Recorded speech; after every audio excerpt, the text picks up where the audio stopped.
बिस्मिल्लाहिर्रहमानिर्रहीम, अस्सलाम वालेकुम, वेलकम बैक एवरीवन। इससे पहले हमने बात की थी structure of amino acids, then types of amino acid और पेप्टाइड बॉन्ड के बारे में। ठीक है, आज हम डिस्कस करेंगे कि हाउ चेंज इन प्रोटीन्स अगर because of amino acid, amino acids की वजह से प्रोटीन्स में चेंजेस कैसे आते हैं। तो आप ये याद रख लें कि चेंज इन प्रोटीन जो है, चेंज इन प्रोटीन्स, ये दो वजहों से है। देखें, आप थोड़ा सा इस चीज़ को रिवाइज करें। इससे पहले मैंने जिक्र किया था कि अमाइनो एसिड की क्लासेस हमारे पास 5 क्लासेस हैं और टाइप्स ऑफ अमाइनो एसिड जो है वो कितने हैं, वो 20 अमाइनो एसिड्स हैं। वैसे है तो बहुत ज़्यादा, पर ये 20 जो है ये हमारी बॉडी में एसेंशियल और नॉन एसेंशियल की फॉर्म में ये मौजूद है।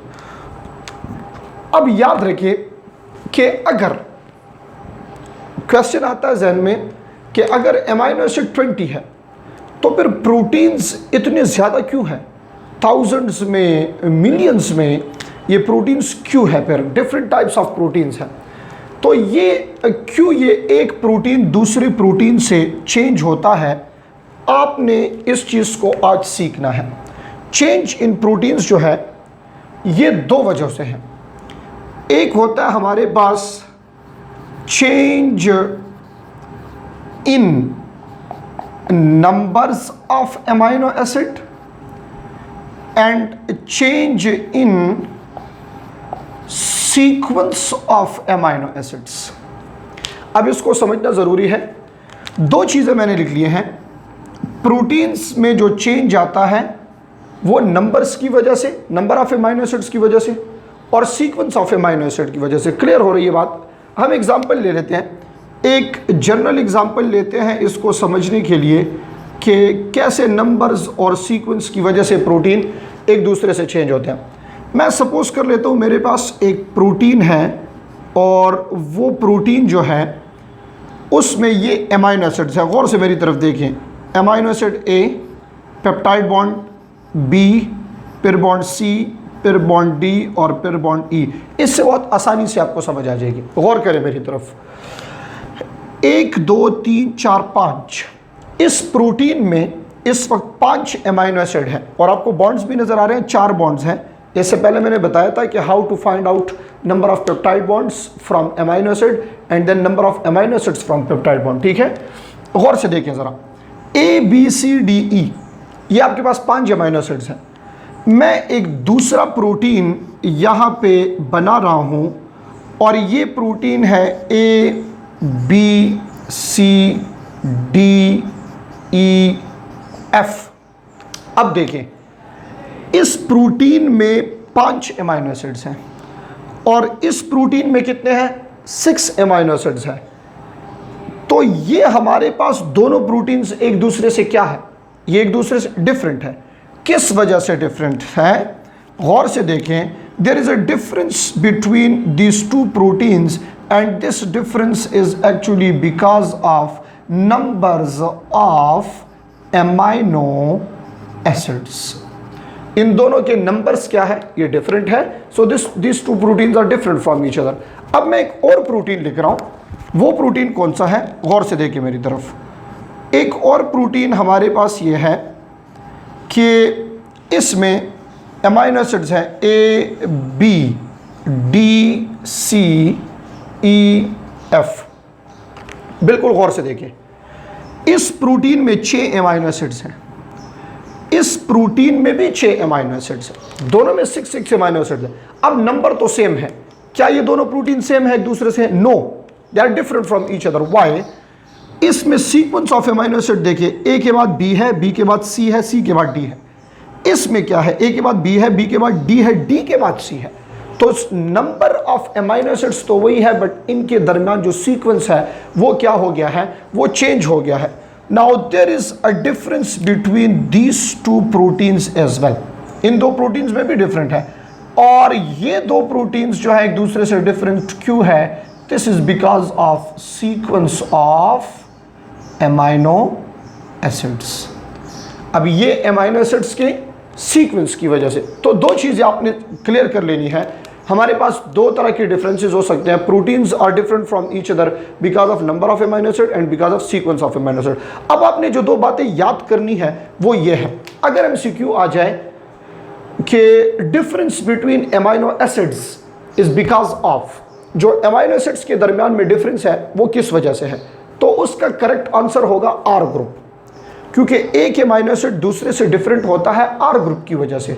और अगर आपसे पूछा जाए कि change or difference in protein, ये किस चीज की वजह से है, so this is because of this two things, there will be a difference, there may be a difference between their numbers of amino acid and there may be a difference between sequence of amino acid. आपके book में इसकी एक example ली गई है, ज़रा उस example को clear करते हैं, डिटेल में इसकी तरफ थोड़ा सा जाएंगे ताकि आप इसको सीख लें। और एग्जाम्पल असल में हमारे पास है हीमोग्लोबिन की। हीमोग्लोबिन जो है ये क्या है, ये आप सीख लें। हीमोग्लोबिन हमारे पास होता है एक ऑक्सीजन कैरिंग प्रोटीन। ये एक ऑक्सीजन कैरिंग प्रोटीन है of red blood cells. Oxygen carrying protein है रेड ब्लड सेल का, ये ऑक्सीजन को कैरी करता है। एक हीमोग्लोबिन 4 ऑक्सीजन्स को कैरी कर सकता है।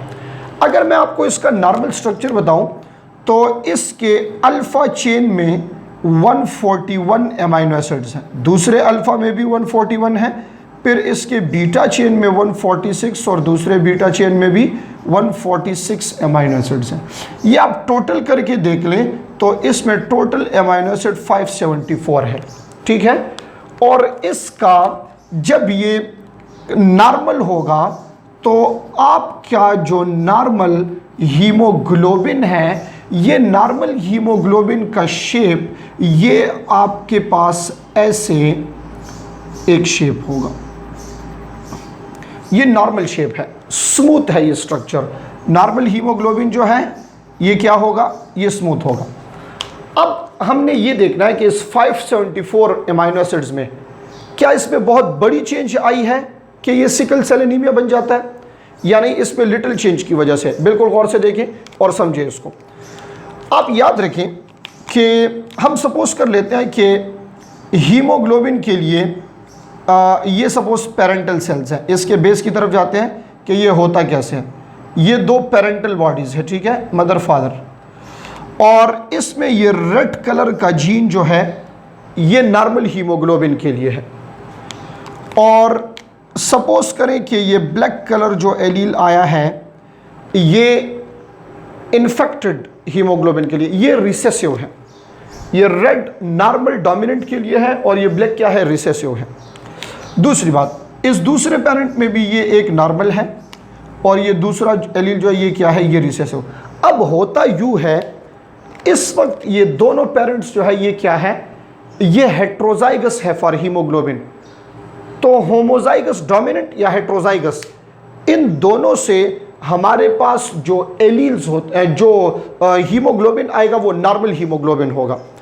अब इन दोनों का अपना हीमोग्लोबिन तो नॉर्मल है क्योंकि इसमें ये रेड इस ब्लैक के ऊपर क्या है, डोमिनेंट है। पर हुआ यूं कि ऑफस्प्रिंग में तो चूंकि एक एक एलील पेरेंट से आएगा, ये दोनों रिसेसिव एलील ऑफस्प्रिंग में आ गए। बदकिस्मती से इस वक्त इसका हीमोग्लोबिन क्या होगा या इसका रिजल्ट क्या होगा, बिल्कुल मेरी तरफ गौर से देखें, इस सीक्वेंस को सीखें। पेरेंट्स दोनों हेट्रोजाइगस थे तो उन दोनों का red blood cell haemoglobin normal था। इन दोनों से ये रिसेसिव एलील ऑफस्प्रिंग में आ गया तो ये हमारे पास रिसेसिव हो गया ऑफस्प्रिंग की बॉडी में। जब हीमोग्लोबिन का जीन रिसेसिव एलील्स से बना हो, दोनों रिसेसिव हो अगर, तो फिर इसका रिजल्ट क्या होगा। अब इधर मेरी तरफ देखें, ये एक चेन है, इसमें बीटा चेन, ठीक है। इस बीटा चेन में ये अमीनो एसिड्स नॉर्मली ऐसे लगे होते हैं, देखें ये सारे अमीनो एसिड्स हैं। और यहाँ पे एक अमीनो एसिड होता है ग्लूटेमिक एसिड। ग्लूटेमिक एसिड एक अमीनो एसिड होता है। इन सारे देखिए, ये सारे मैंने जो डॉट डॉट लगाए हैं ये अमीनो एसिड्स ही हैं, बट इसके दरम्यान में एक अमीनो एसिड को मैंने स्पेसिफाई किया क्या, ग्लूटेमिक एसिड। अब होता यूं है कि अगर अगर दोनों रेड हो, दोनों एलील्स रेड हो, तो इस वक्त ये हीमोग्लोबिन कंप्लीट ऐसे होगा, इसका ये बीटा चेन, इसमें ग्लूटामिक एसिड ही होगा। अगर ये हेट्रोजाइगस हो, रेड एंड ब्लैक, जिसको मैंने रिप्रेजेंट किया है, तो इस वक्त भी ये बीटा चेन इसी तरह, इसमें ग्लूटामिक एसिड ही होगा।